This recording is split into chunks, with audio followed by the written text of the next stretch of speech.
देश की राजधानी दिल्ली में सुबह सवेरे भूकंप के काफी तेज झटके महसूस किए गए, जिसके बाद लोग अपने घरों से बाहर निकले हुए नजर आए। भूकंप को लेकर पीएम मोदी ने भी खास अपील की है। रिपोर्ट देखिए।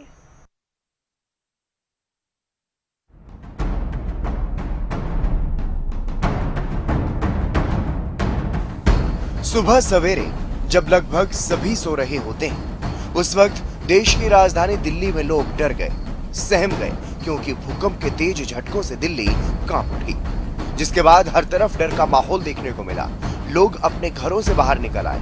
दरअसल दिल्ली में सुबह भूकंप के जोरदार झटके महसूस किए गए।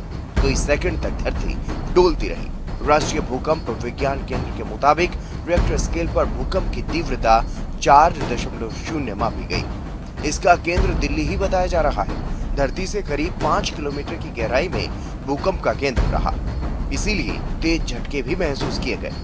कुछ सेकंड तक चलने वाले भूकंप के झटके इतने तेज थे कि इमारतों के अंदर जोरदार कंपन महसूस हुई। भूकंप सुबह करीब 5:36 पर आया, जिससे लोगों की नींद उड़ गई। पीएम मोदी ने भी सोशल मीडिया साइट एक्स पर पोस्ट में लोगों से सावधानी बरतने की अपील करते हुए कहा, दिल्ली और आसपास के इलाकों में भूकंप के झटके महसूस किए गए। सभी से शांत रहने और सुरक्षा सावधानियों का पालन करने की अपील करते हैं। अधिकारी स्थिति पर कड़ी नजर रख रहे हैं। दिल्ली पुलिस ने भी सोशल मीडिया हैंडल पर पोस्ट किया। दिल्ली पुलिस की तरफ से लिखा गया कि हम आशा करते हैं आप सभी सुरक्षित होंगे। किसी भी आपातकालीन स्थिति में डायल 112 पर कॉल करें। भूकंप काफ़ी तेज़ था और मतलब सारे लोग काफ़ी डर गए थे और ये करीबन 5:30 बजे करीब आया है भूकंप। और हम लोग जैसे ही भूकंप आया तो हम लोग नीचे उतर गए हैं और काफ़ी था, लेकिन काफ़ी बड़ा मेजर था। तो अचानक ही 4:37 पे बहुत तेज एकदम लगा धड़ाम जैसा। काफी लोग जितने भी हमारे लोग वेटिंग लाउंज में थे सब भागने लगे बाहर की तरफ।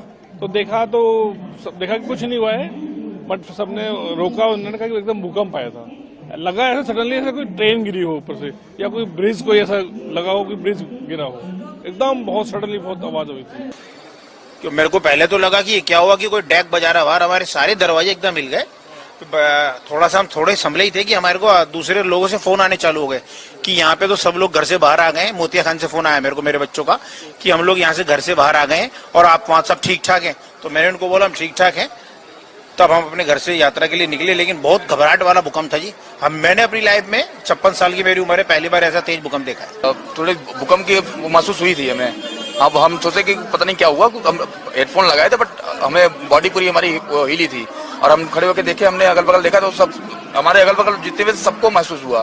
काफी तेज था। मैं बच्चों के लिए लंच पैक कर रही थी, बना रही थी राजा बेटा, और एकदम से हड़बड़ी हुई। बेटा भी सोया हुआ था, वो एकदम से उठ के आया कि मम्मा मम्मा मम्मा भूकंप आया। काफी तेज मैंने महसूस किया, अच्छे से महसूस किया। गड़गड़ गड़गड़ की आवाज आई, तने ऐसे एकदम से टक टक करने लगे और मैं कहा ये क्या हो रहा है, एकदम से ये क्या हो रहा है। दिल्ली एनसीआर में मध्यम से तीव्र भूकंप आने का खतरा बना ही रहता है। समय समय पर दिल्ली एनसीआर में भूकंप के झटके महसूस होते रहते हैं, लेकिन इस तीव्रता के झटके बहुत समय बाद महसूस किए गए। दशकों बाद भूकंप का केंद्र भी दिल्ली के पास रहा। कंपन इतनी जोरदार थी कि लोगों के घरों के अंदर बेड, पंखे और अन्य चीजें हिलने लगी। ऐसा लगा जैसे धरती के अंदर बड़ी हलचल हो रही है। घरों के दरवाजे और खिड़कियां सब हिलने लगे। कई जगहों से सीसीटीवी की तस्वीरें भी सामने आई हैं, जिसमें साफ तौर पर धरती हिलती हुई दिखाई दे रही है। Bureau report, Haryana.